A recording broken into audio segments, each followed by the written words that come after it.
So this morning, I just really want to kind of set a bit of a stage for the rest of the day in terms of putting illegal, unreported, unregulated fishing into a broader context in relation to what do we mean by illegal fishing?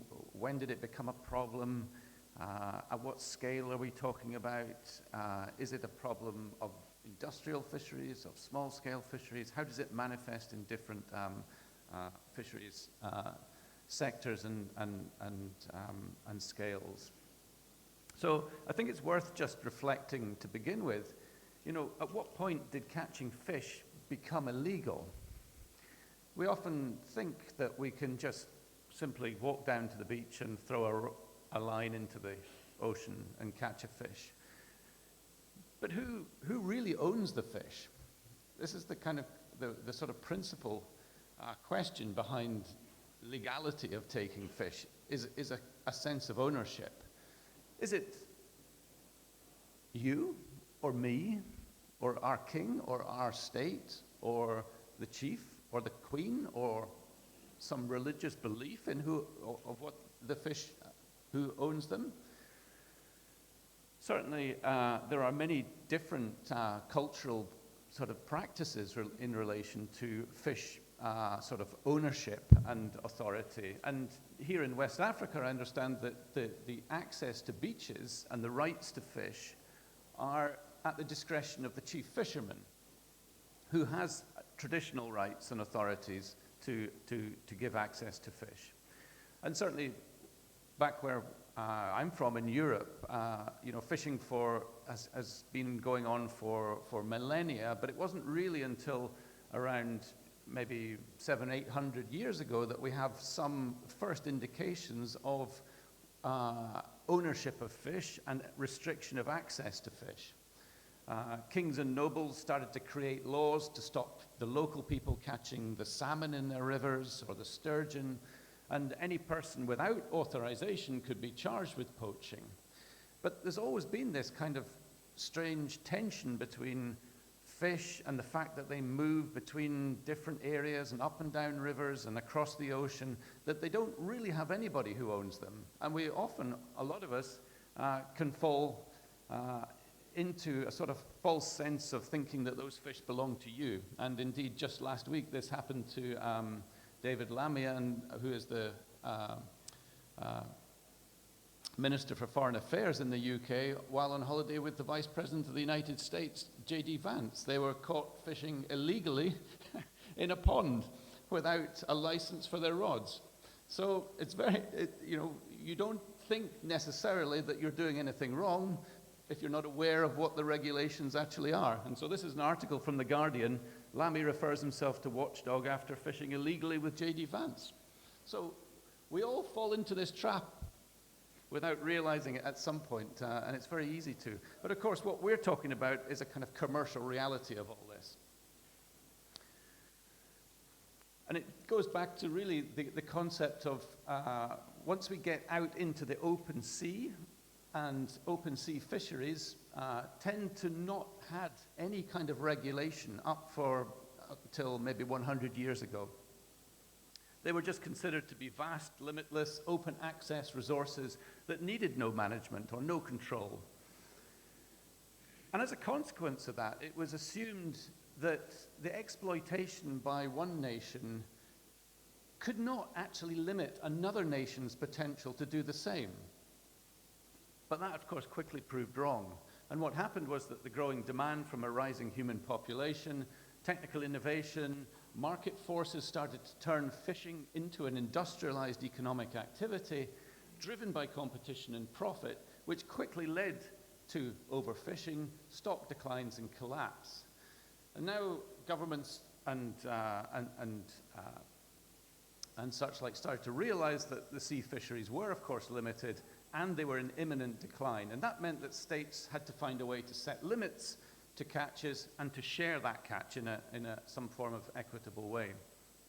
And that then determines who has the right to catch the fish and how much can be caught. And of course, that then requires a whole system of science to underpin the management, of regulation, of allocation, of licensing, of payment, of compliance, enforcement, and inspection. But it's more complicated simply than that, because fish don't respect borders, obviously. Fish can quickly move from one jurisdiction to a next, and we have 2/3 of the ocean are actually beyond the actual jurisdiction of any one state, the high seas, that belongs to everybody and in effect nobody. And that of course requires a need for an international legal framework, and that's what we started to hear about yesterday with the establishment of the United Nations Convention on Law of the Sea, the concept of exclusive economic zones, the concept of the high seas, the duty to cooperate, and this set up the kind of different categories of states: the flag state, the coastal state, the port state, and the market state, each with their own different responsibilities with respect to exploitation and the fishing industry. We then saw the evolution of that into the UN Fish Stocks Agreement and the formation of the regional fisheries management organizations. And this, of course, then leads to a whole raft of management measures that they have the authority to implement, and we start to see a full suite of legal tools and regulatory measures emerging. One of the first to or sort of the RFMOs to really sort of put the context of illegal fishing into the framework of this was CAMELAR, which is the RFMO for the Southern Ocean. And it was them that in the 1980s starts to coin the term IUU, illegal, unreported, unregulated fishing. And that starts to begin to enter the sort of formal language of the likes of the FAO. So before we get into that kind of what we mean by that, we also need to think about when did illegal fishing really start to emerge as a global problem?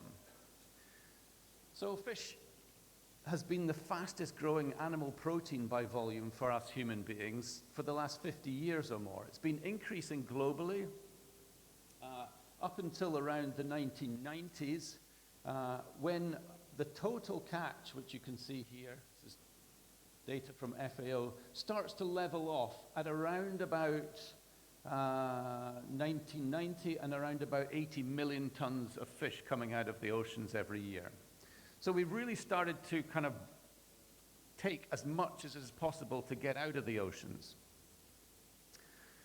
Of course, that rapid growth phase from the 1950s to the 1990s was facilitated by a lot of technological advances in fishing, but also subsidies by governments to facilitate the growth of the fleets. And also the expansion into the high seas and the areas that were considered previously too deep to actually fish in.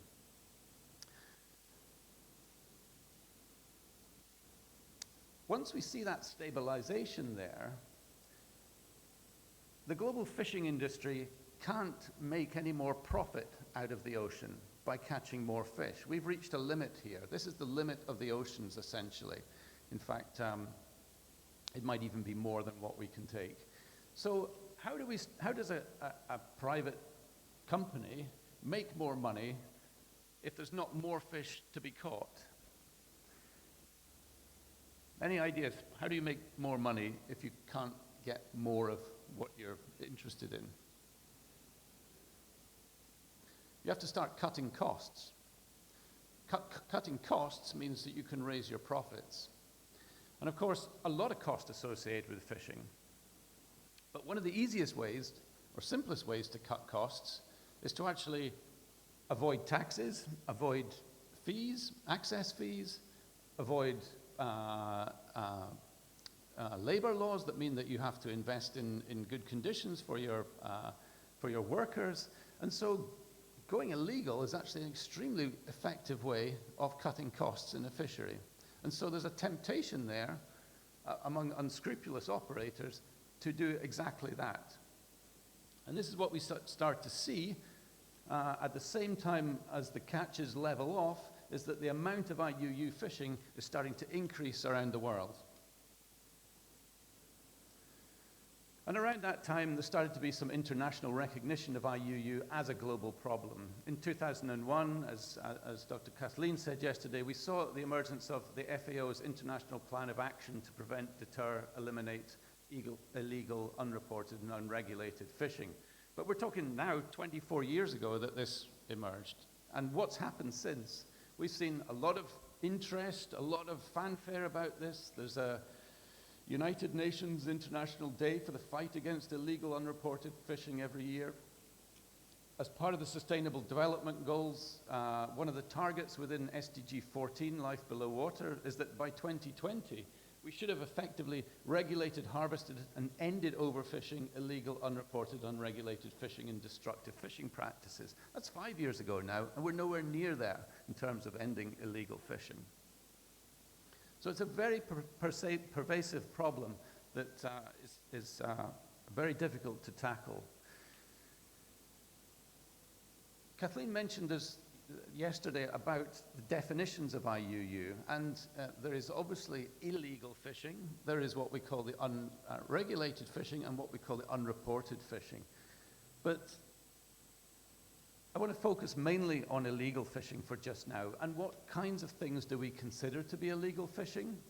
Well, this is, I think, quite a useful graphic that many of you probably seen before, but the idea here, we have two coastal states here, and we have all sorts of ways that fisheries can be illegal. So there's lots of examples here. They could be using prohibited gear or prohibited methods, such as a mesh size that's too small, or a destructive fishing practice that's been banned.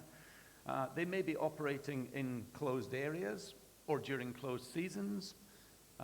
They may be operating with false licenses or without a license or without vessel registration paperwork. They may be operating without the necessary technology that they're required, such as vessel monitoring systems.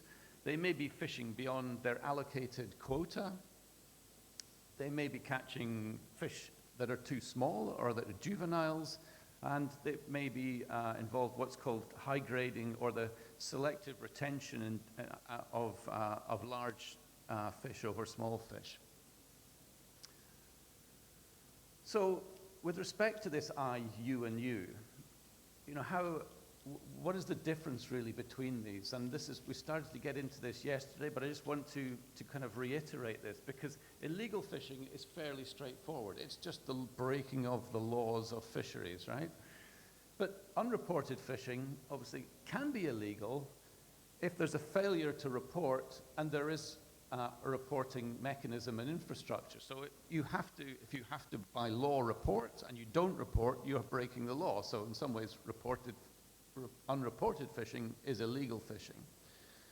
But if there's no reporting mechanism or no infrastructure, then how can not reporting be illegal? In many cases of artisanal fisheries, this is the case. Unregulated fisheries implies no governance, and a fisher can hardly be held accountable for that, and further, just because it's unregulated doesn't necessarily mean that it's illegal or unsustainable. So the bottom line really here is that IUU can be overlapping in the middle here, and a fishery can be simultaneously illegal, unreported, and unregulated. But I, U, and U are certainly not one and the same thing. So we have to keep that in mind. And although we use this as a kind of catch-all term, it's actually probably much better or useful to think about them separately.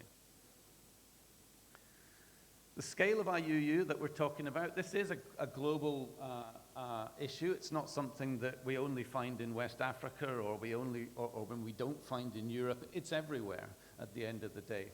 The term really arose in response to the sort of international industrial distant water fleets. You can see here's just a map made by Rashid Soumaila a few years ago, where all the documented instances of illegal fishing are. And you can see that it's spread across the globe with possibly some areas more extreme than others, but there's nowhere that's immune from this. It's, by its nature, of course, it's very difficult to really estimate how much IUU is going on because it's illicit, it's hidden, a lot of it. But the studies that have been done reckon that at least 20% of global catch, which is worth tens of billions of dollars, is likely to be illegal. There has been a recent update on those numbers from 15 years ago or so. It doesn't suggest there's been really any significant decline in the amount of catch from IUU fishing. So a lot of it started to emerge in what we call the distant water fleets. And these are mainly, these industrial distant water fleets are dominated by developed countries. It's mainly 5 fleets that are mainly active around the world, accounting for 90% of global effort of distant water fishing: China, Taiwan, Japan, South Korea, and Spain. Now, these fisheries tend to operate through access agreements within the fisheries jurisdictions of coastal states, or on the high seas as part of as contracting parties to the regional fisheries management organization. But of course, we know that many coastal states and developing countries have very weak enforcement and monitoring and surveillance, and particularly so the high seas, where nobody has a particular remit to surveil that. So that's where we tended to find a lot of the deep water, the distant water illegal fishing going on was in coastal states or developing countries and on the high seas. Behind this is the obscure and complex vessel ownership and registration of these illegal vessels. Now, some of you may be familiar with the organization TMT, or TrackMig Tracking. I think they've been doing some capacity building workshops in this part of the world quite recently. But they are a very interesting sort of resource to find out about ownership of beneficial ownership of illegal fishing vessels. They currently estimate there's at least 214 industrial fishing vessels and reefers that are still servicing that are actively being pursued for IUU crimes.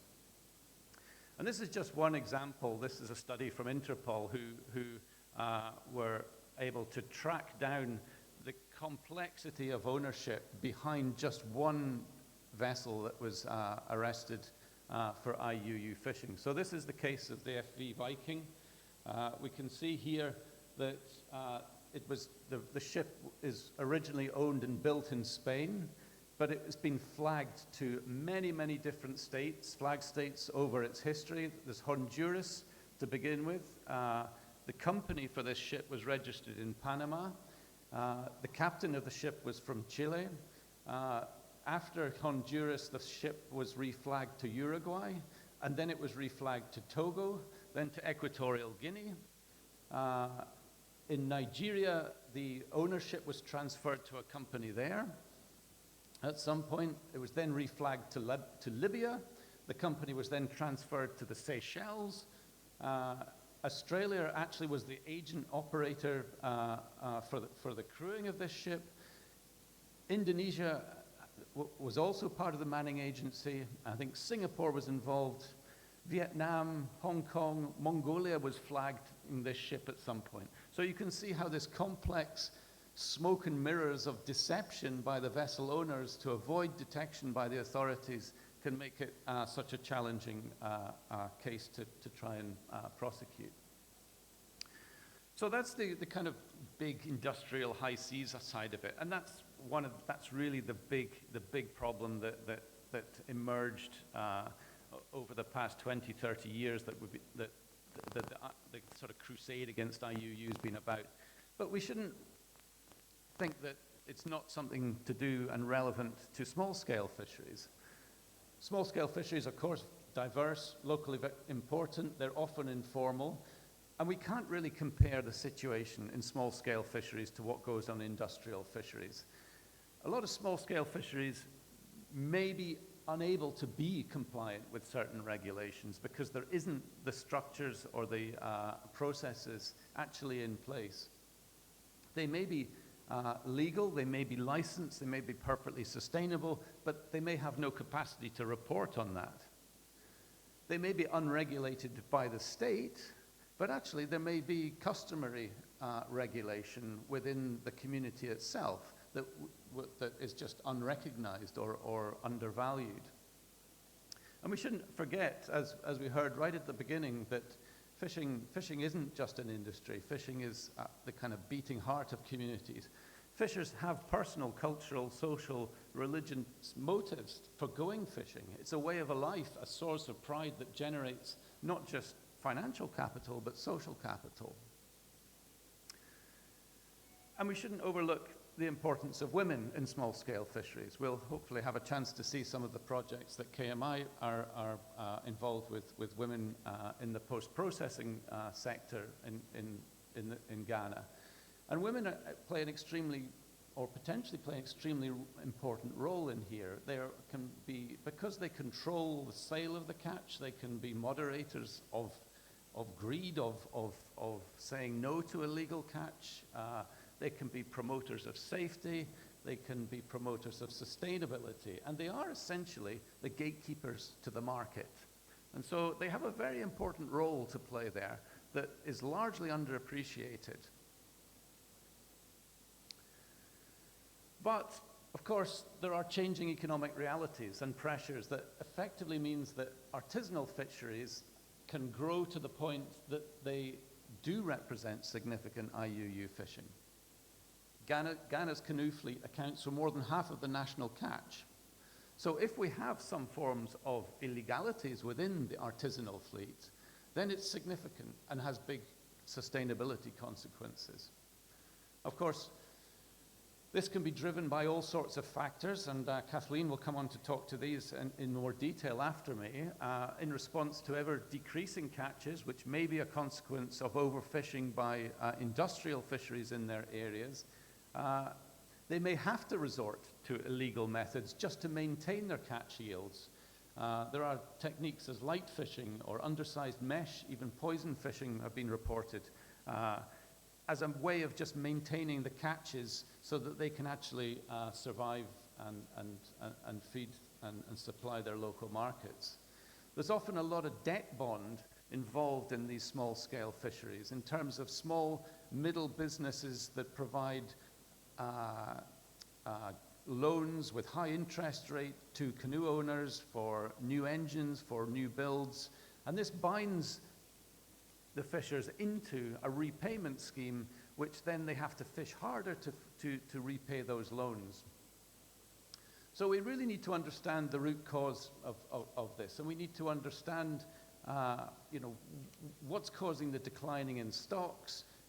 Is this related to overcapacity of the artisanal fleets, or is it related to the overcapacity of the industrial fleets?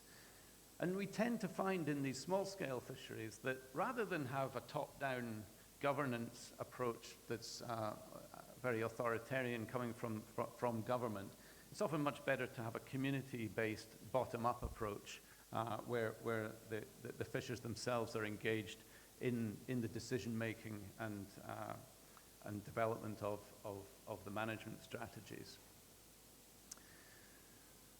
Of course, there's a lot of impacts of IUU fishing. We see a lot of social impacts of IUU. We can see, of course, that the artisanal catches decline, but then that has knock-on effects for food security. We can see that often what happens is that the small-scale fisheries has their gear damaged by the industrial fisheries or the illegal fishing operators. We see that market prices can be disrupted if suddenly a lot of illegal fish floods the market. The price for the local fishers can be priced out of it. Women's processes and marketing can be impacted by all of this. The capacity just simply to process catch can be changed and become inefficient. And of course, the local market supplies are disrupted. And one of the most concerning things about illegal fishing, and I think we'll hear from Ifitanachi about this later, is that often we find connections between illegal fishing and other forms of crime, such as smuggling, such as drug selling, the use of the fishing vessel for other crimes. We tend to see that IUU fishing is associated with poor labor and human rights abuses. Often we see there are reports of children being used in the IUU vessels, health and safety abuses. The vessels are generally unsafe, a topic we're going to return to next week. We often see